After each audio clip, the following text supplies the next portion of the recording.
Hey, welcome. Welcome into the television version of Strategies for Living. I'm marriage and family therapist David McMillan. I'm delighted that you've tuned in. Join with us today here on Strategies for Living. Well, we're all about helping us live healthier, happier, more peaceful lives in our bodies, in our minds, in our spirits, in our relationships here in the 21st century. We do it by engaging in important conversations with folks we like to call life strategists each and every time we do Strategies for Living. And my life strategist is also my co-host on the radio, PLPC Carla McCormick. Welcome back. Thanks. It's good you got your radio face on. I know. Yeah. I have my radio face. Yeah. Don't tell that joke again, right? I'm not gonna. I wouldn't do that. He loves to say that he has a face for radio. I do have. Does that mean I have a face for radio too? No, Carla. You were chosen for different reasons. Well, welcome Thanks. back to the Thank TV you. version of Thank Strategies. So I wanted to invite you back because about 8-9 weeks ago, you were right here at this table, Yeah. and we were starting something you were starting something brand new. Not brand new for me. The radio version of Strategies for me has been going on for 25 years or so. And back in February, decided to take it back daily on Keel, 101.7 FM and News Radio 710 Keel AM. And you were joining me. And 8 weeks later, what do you think? Wow. Being on the radio is something that was never on my radar. It was not on your to-do list, No, was it? It wasn't on your bucket list even. It wasn't even something that even entered my mind. I never thought, one of these days I would love to have a radio show. I mean, public speaking maybe. Yeah. Some seminars, that kind of thing, but never. Maybe Brene Brown. She write a book. She is my, my work crush. Yeah. But I mean, never. So when you came to me and I thought, okay, that sounds interesting. And then the reality set in, like, holy crud. I'm going to have to do this. Yeah, He means really, business. Yeah. He means this. So, but it has been so much fun. What a blast. I mean, I get to meet interesting people. Yeah. I get to, kind of explore areas and things and thoughts and ideas that, once again, were not on my radar. And just the whole thrill of it. I mean, I guess I didn't know what to expect, so my expectations were low. I don't know if I said this to you, but you just cued. For years, I've said that the radio gig, for me, it's like an hour of continuing education. Before we're doing an evening show now, 7 p.m. to 8 p.m. But for years, I taped the show, 7 o'clock in the morning. The days that I taped the show, I'd come in early, and I had a little studio in the office, and I would say it's like an hour of continuing education every day for me. Although I didn't get the CEUs, that would have been nice, but And that's exactly what I tell people. I mean, I go in and a lot of times I don't even know who we're going to talk to or what we're going to do, which is fine, Sometimes I don't even know who we're going to talk to until about 5 minutes ahead of airtime. And I've met the most interesting people, and I get to have, in-depth conversations with them and pick their brains and ask them questions. And, I'm no Nora O'Donnell or anything. I think you're becoming one, Carla McCormick. But it's so much fun. Yeah. I missed Friday, and I hated it because I'm listening to you on the radio, and I'm driving in the rain, and the tornadoes are all around. Yeah, a lot of people who are watching us probably remember Friday was the hell you say. Yeah. Exactly. The hell you say. And I'm like, oh, wait, I want to ask him this question. And, of course, I'm riding in my car. So, yeah, I hate missing. It's kind of, I don't know. It's become my therapy, so to speak. It's funny how that works. What's been the biggest surprise so far for you? What's jumped out as, man, this has shocked me? Because you've obviously, most of us, listened to radio programs through the years. Maybe you did, right. Folks, you grew up down south, and maybe you had a morning team that you listened to when you were growing up. I know I did. Larry Ryan was my guy here in Shreveport. I think half of the population has grown up listening to Larry. But what surprised you so far? How quickly the hour goes by. Oh, yeah. Because you think Oh, an hour man. is a long time, Yeah. and we get to the end, and I'm not finished yet. Every guest says that to us. Like at the beginning, they sit down and how am I going to, you can see, Right. how am I going to do this? And then the end, they say, wow, that passed fast. Yeah. Yeah. And how easy it is for a guest or for us to go from just meeting someone into an in-depth conversation and getting to the meat of where we're trying to go. It's like Yeah. there's no like, I guess there's kind of the introductory period, but I mean that goes really fast. Yeah, We go from yeah. hey, how are you, into tell me Boom. your story. Tell me your story. Yeah. Yeah, because you got to get to business. If you're radio, TV, you got a certain amount of time, and people usually don't see this kind of stuff, but like that's a clock, so that we kind of live and die by this, and we say, okay, well, we've got just a few minutes to come in and intro. Right. And then we go to commercials, and then boom, we're back into it. And you think about an hour's a long time, but really, we only have 1, 2, 3 segments with the guest. Two 13-minute segments and a 10-minute segment. So it's just a little over 30 some odd minutes of content. And, in broadcasting, we live by this, right? Well, and I didn't even know what that You didn't even know. was. Yeah, I No. remember the first day I pulled this out because And I I had went, drawn it up because I come out of broadcasting, and so it's a way that I can sit here and be the the referee, because Right. when 23 past the hour comes, you've seen our producer Yeah. at the station. He's going nuts if I'm not. If at 23 past the hour, I'm not coming into break, right? Well, and one thing I've noticed is what you are modest, because your 23 years of experience shows how easily you transition out, and how easily you transition back in, your segues, how you bring I'm a segueer from way back. how you bring me in, and how you like kind of tail me off when I need it. Yeah, when I need my to be tailed teachers, off. my teachers in elementary school, I drove them crazy with that. But Probably. But yeah, I mean, there's definitely an art to it. I mean, there's definitely an art. been doing it a lot of years. When you think about it, and I guess my voice turned early. So like when I was in high school, if there was something that needed to be announced, let David do it. Oh, yeah. Because Yeah. Webb Sintel, Webb. Mm-hmm. Webb tells the story. He said, we were introducing ourselves our freshman year, and he said, "Hello, my name is Webb Sintel." He said, and then here comes this voice in the back of the room. "Hi, I'm David McMillan." I don't know why that happened. It just happened. And so during high school, I was the announcer fella, and then I worked at a grocery store in high school, and afterwards I said, there's got to be an easier way. And that's all radio was ever going to be for me. It was going to be a way that it was a part-time job Right. during college, and then I ended up going into the business and being in that business for 17, 18 years. And so then you went off and you did counseling, and then you went back to. I like to say that radio drove me. I was It good drove for you crazy? nothing. It drove me into, I had to go get help. And so I went to graduate school and to get my head straight. And yeah, Carl, I don't know, it was like I tell you, our friend George Walcott took me to lunch I was graduating with my master's degree from Louisiana Tech.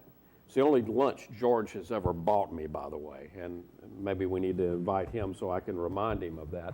But he took me to the old Don's Seafood. Remember Don's? Yeah. Yeah. And I miss Don's. Anyway, we're eating, and he says to me, he says, "I don't know what you're going to do." He said, "But you've been in the radio business all these years." And he said, "You're going to figure out a way. You're going now into, into counseling, into private practice. He said, you're going to figure out a way to marry these two. He said, I don't know what it's going to be, but it's going to be good. And I like to say, and I have said to George, man, you planted the seed that day. I don't know if you had any idea, and he says he didn't. He claims he didn't. But that's the seed that became Strategies for Living, because it kind of jihad around. Right. Maybe the first year I was in practice, I was over in the Dallas-Fort Worth area, and I heard Dr. Laura Schlesinger on the radio. Oh, Dr. Laura. And I only heard a little piece. Right. I didn't hear much, so I didn't get her caustic self. But I heard just a little, and I thought Dr. Laura was a Dallas, I thought it was a Dallas Right. program. And that was the other piece. That's when it fell into place. I'm driving back from Dallas, and I'm saying, I could do that. And synchronicity played a part, because this was 1991. I don't know whether you remember. 1991 was when Rush Limbaugh and G. Gordon Liddy and some of the others came on talk radio. And it changed, literally, the radio industry. And so Keel had always been the perennial top 40 music station, and they added Rush Limbaugh. They were still playing music a part of the day, but you could tell they were transitioning to talk. And I went to them with the idea, okay, let's do a show. And I'll never forget the general manager saying, I need content. Do you have 6 months worth of shows? Oh, you're right. And I said, I think I even maybe have a year worth of shows. And of course, it's 25 years later. And wow. Before we went on the air, we were just talking about what we're going to do tonight. We'll come back and we'll tell you what we're going to do tonight on the radio. But let's take a quick break. PLPC Carla McCormick, our life strategist today, and my co-host on the radio version of Strategies for Living. We'll be back in just a moment.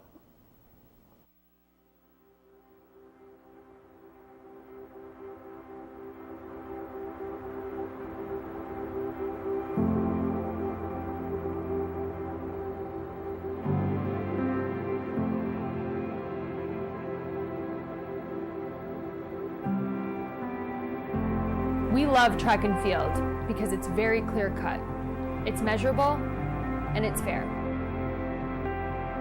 Every athlete has the same starting line and the same finish line.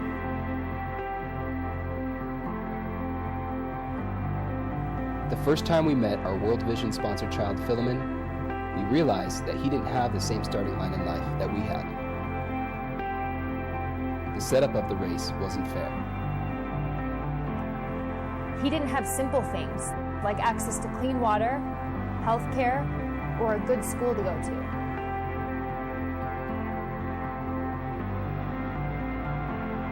Sponsoring Philemon has changed his life, his community, and it's changed our lives as well. World Vision is working to help kids like Philemon have a fair shot at life.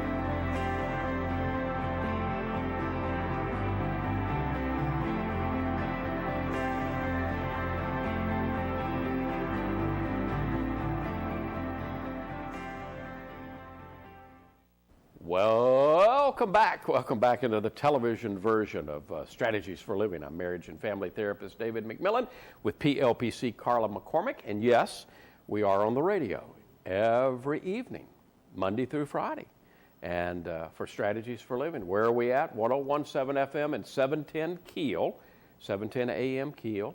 And you can also download the Keel app. You've got friends and family all over the place. From Corpus Christi to New Orleans to Tennessee. And it's amazing. They can listen to us every night just downloading the Keel app. It's free from the App Store. And You can also find us at www.strategiesforliving.com. My daughters say, Mom, it's so weird listening to you on the radio. I feel like I'm riding in the car when you used to talk to people at work or on business, but now I can hear both sides of the conversation.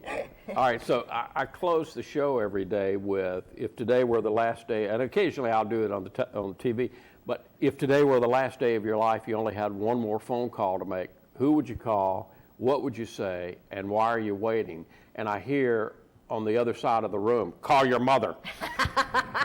And she did. And she did.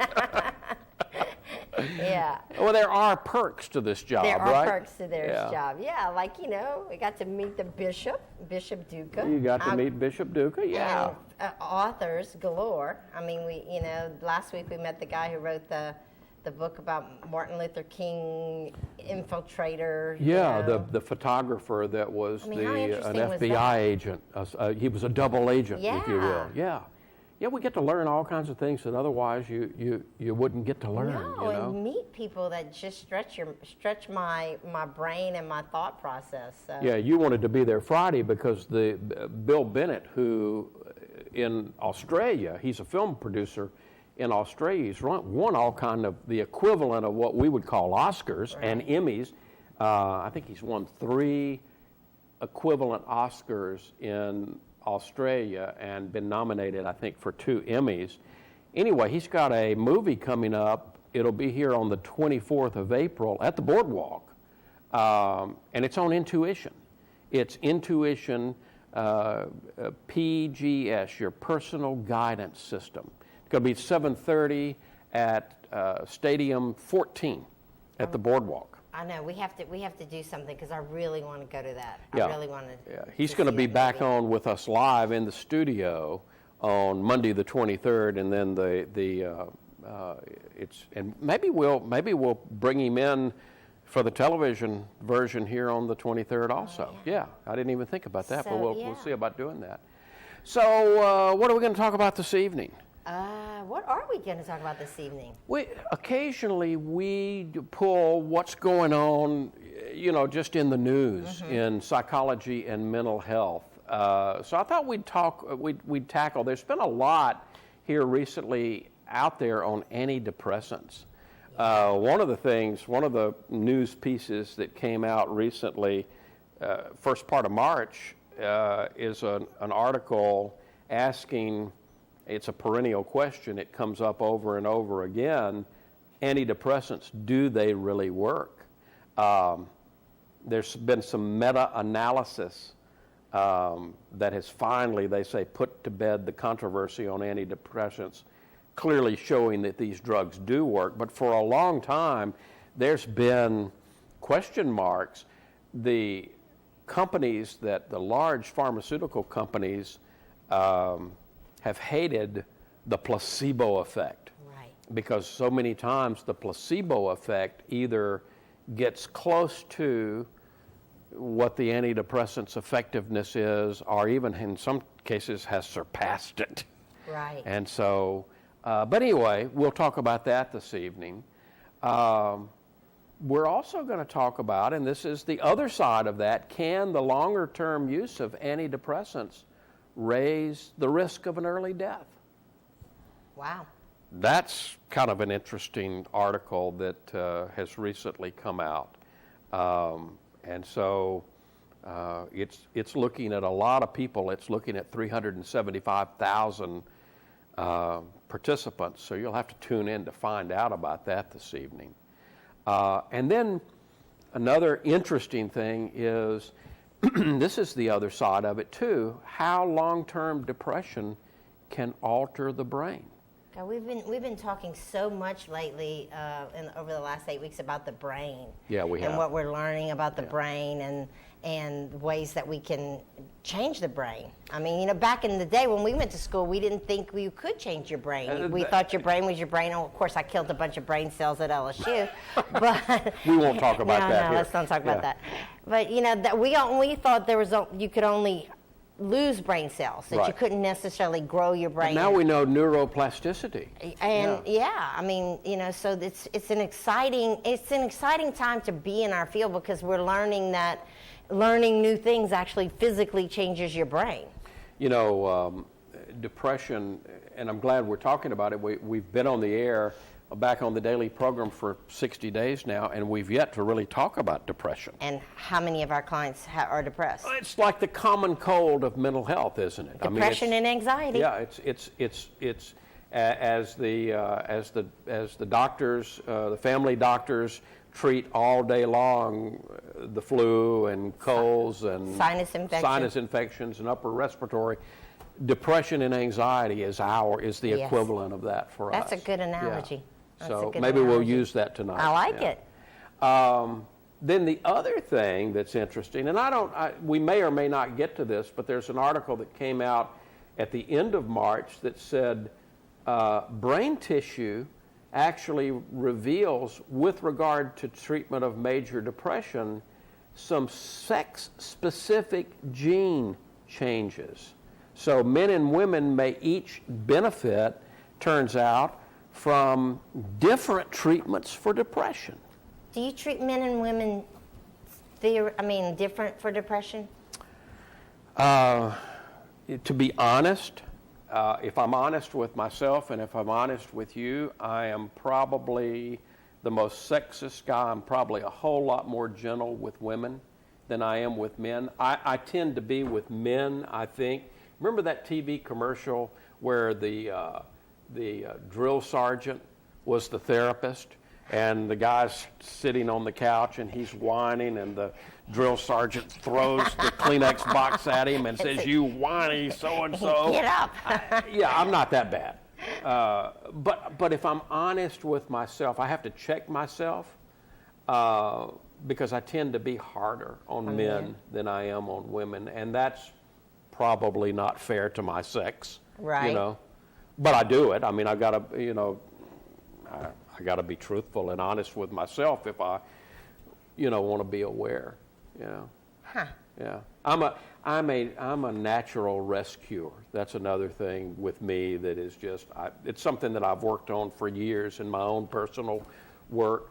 I tend to want to, I look for damsels in distress. You want to save them? I want to save them. I want to run into the rescue. That's why I've been married so many times. Let's don't go there. Let's not talk about that. But it's like it's the old victims triangle. Right.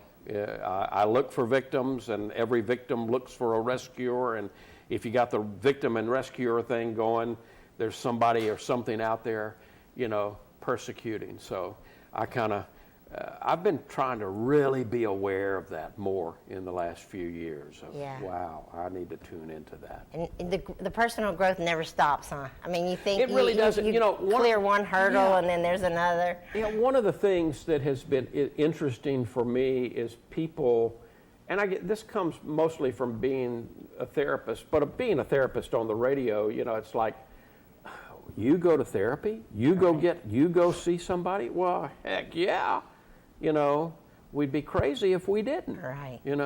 In fact, I think if a therapist, it's a great question to ask a potential therapist. Do you go get therapy? And if they tell you no, run. Right. Get out of there. Get out Right. of there, Well, we all have stuff we have to work on. Yeah. You never quit working. Yeah. You never quit growing, and you never quit working. I mean, it's like every time I think, oh, yeah, I've got that, and then something else, And I don't know that we'll get to this evening, but the other article that I pulled that we may get to is smoking every day a study found, can increase, believe it or not, the risk of psychosis. Well, it makes sense because you got to figure if it's damaging all of your other tissues, it's got to be damaging it's got to be your damaging the brain tissue. That's a good way to look at it. There's no way it can't. Yeah. So we'll be talking about that. That's kind of we're gonna dive into the news this evening. I like it when we do that. Yeah, every so often, I think it's good to take a step back and stop and and say, okay, What's happening? What's happening? Well, The other thing that I love that we can do, and we do with the radio program, is we can turn on a dime. It's like Wednesday night, we've got somebody talking. You got caught in a hailstorm. Right, You mentioned on Friday night. You couldn't get to the station. I got caught in the storm on 3132. I thought the hail was coming through the roof. I had to pull over to the side for a little while, but after a couple minutes it passed and I went on down the road. But Wednesday night, we're going to have somebody come in and talk about what do you need to be careful for, because there are literally people who are descending on the community right now, going door to door saying, hey, I want to look at your roof, and Oh, right. And so you got to be careful about that kind of thing.